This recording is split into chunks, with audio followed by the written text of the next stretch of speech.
Welcome to Open Film Forge. In this video, I will show you how to use a simple way to create a halation effect in open source software, such as GIMP and Kdenlive. Normally, you would have to create several layers and use many effects to color and blend the layers to emulate the effect. I have created a LUT, which you can download for free, that creates a halation effect with just one layer.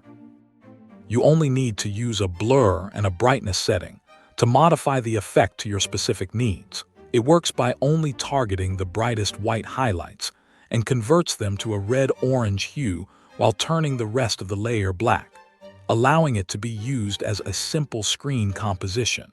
To use it, simply duplicate or copy the layer of the image or video you wish to add it to.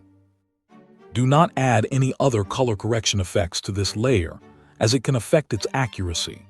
Depending on which program you are using, you may have to change the exposure or brightness of the layer before or after adding the Halation Lut. For example, in GIMP, if you wish to increase the effect, you must adjust the exposure before applying the LUT.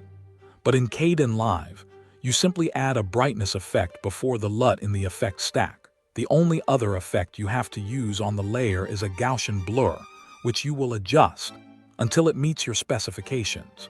Since this LUT allows you to create a halation effect with only one layer, it can streamline your photo editing and greatly reduce render times for videos. Due to some inconsistency in various programs, I will create individual instruction videos for GIMP 2.0 and GIMP 3.0 as well as Kdenlive.